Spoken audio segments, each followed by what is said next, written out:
Okay, urabona ngaha muri to yanje fiseyo to coin 3.49 ziriya ngomba ndazikorere lottery. Izi ngizi ngomba ndazikorere lottery kuko minimum do lottery ibonerahe fyo nzaho udukwego 3 kaza aha robine kamanuka munsi ahari lottery. Okay, batubwira ko monta minimum do lottery ari 0,2 to nshobora kurotira nemerewe ni 0,2. Okay, uti rero turotira gute? Ukurotira ukoresha réseau ya blockchain iri kuri to yonyene ubwayo irifite blockchain niyo ukoresha, nta yindi réseau wemerewe gukoresha. Okay, aha munsi baraharaho bagusaba kwandika memo, urayandika iyi nayo bikura muri eshangeri yawe canke wallet monta ukandika izo ukeneye kurotira.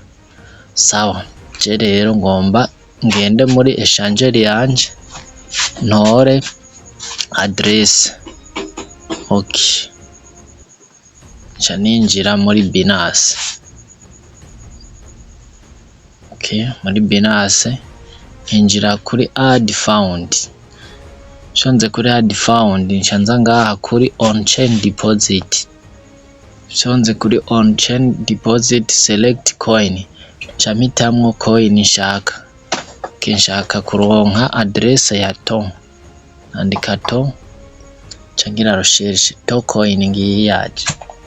Okay, nkaca nayemeza kuri choose network nkahitamwo rezo.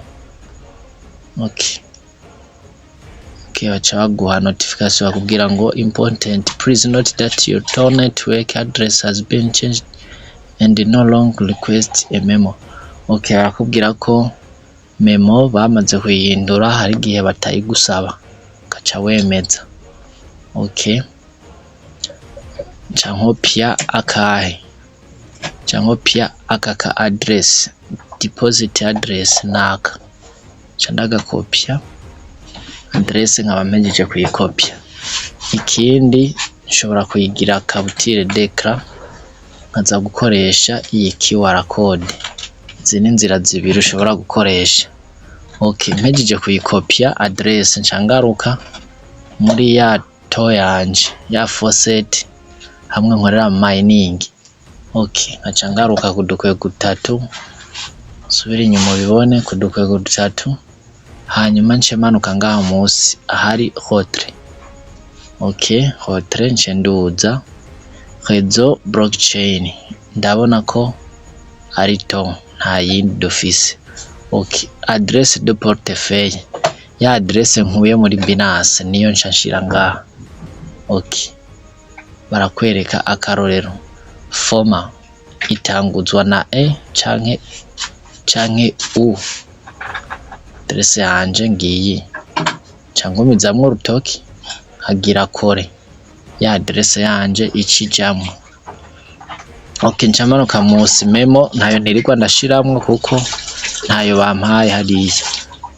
Nca nandika izo nshaka kubikura kuri balance fise 3.49. Nca nandika maximum no kuvuga zose izo mfise mbashaka kuzirotira.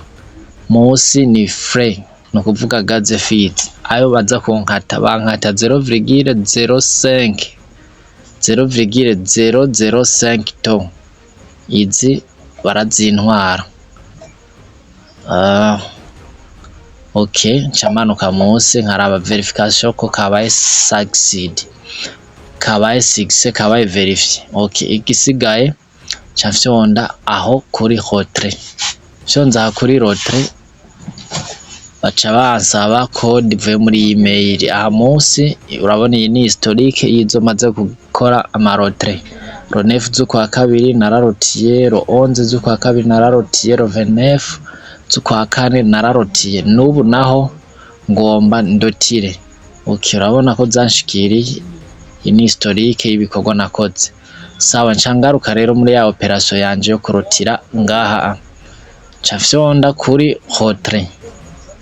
Okay, nsonze kuri retrait baca bambwira ngo verification envoyée, kuvuga bamaze kundungikira OTP kuri email yanje nakoresheje mu kugurura hariya hejuru banyeretse notification ko yashitse. Okay, ncankwega nkayiraba canke nkinjira muri Gmail nkatora ino address. Okay, withdraw 711 77 16 77 16 okay, 77 16 niyo code de verification bampaye kuri Gmail cangira confirmer OTP. Okay, ncandindira gatoya retrait réussi. Barajije kumbwira ko retrait yabaye réussi. Ino kuri balance zihita zivako. Kereka nsubira inyuma kuri robinet. Nabona ko zose bace bazitwara. Ikica cipasa rero nigiki ncandindira muri ya Binance. Izi coin ntiziteba. Deja baza bamaze kumpa notification muri Binance. Binance yanje ko zashitse ngenda kwereke message. Wayibonye aha hejuru nkwezi. To deposit processing. Your deposit of 3.48 to is currently processing. You have successful deposit. Zamaze gushika. Aka kantu kararyoshe yemwe nukuri. Ndabira nukura ama message yanyereka yuko izo mpejeje kubikura muri Binance zamaze gushika. Reka ndabikwereke rero muri Binance iyo zashikiye. Ca nigarukira muri Binance yanje hasubira inyuma. Nkaraba muri Ascent hengiye deposit completed. Amato 3.48 yamaze gushika. Yiyongereye kuyo nari mfise. Ziciye ziba to zine zivara amadolari 12. Faucet zirahemba ntibaguheshe. Uzikora ufise umwete, uzikorane umutima utuje, ubundi bwo amafaranga arimo. Nkene kuzigurisha ni ngaha nyene nca ninjira mu isoko nkagira trading nkaza ngaha muri sport ca ndandaza nkarondera to ndabe uyu mwanya amafaranga iriko to uyu mwanya iriko igurishwa kuma dolari 2.6. nawe uravyibonera. Iyi ni to uronka uciye muri Faucet. Naka ndashaka kwereka kuri babandi bakubwira ngo no guta umwanya. Ibi bintu ntabwo ari uguta umwanya, n'amafaranga yigendera bigusaba gushiramwo umwete wonyene gusa. Ngiyi to nta n'iminota 2 nkoze retrait. Aha nca nigarukira mu kazi kanje muri Faucet nkikorera. Inyuma y'iminota 60 ndasubira ngo training ziyongere. Shaka nkora deposit nkaduza umuvuduko kugira ngo banyongere izo ngenda negeranya buri saha. Okay, iyi Faucet rero ni imwe nkweretse muri nyinshi sanzwe nkora. Hariho iyo bita Tro XRP, zo bita Shiba, zo bita Sui, Arbitrum, Free Trump, Solana. Izi zose zikora co kimwe. Urakoze kunkurikirana rero, nawe ugira umugisha.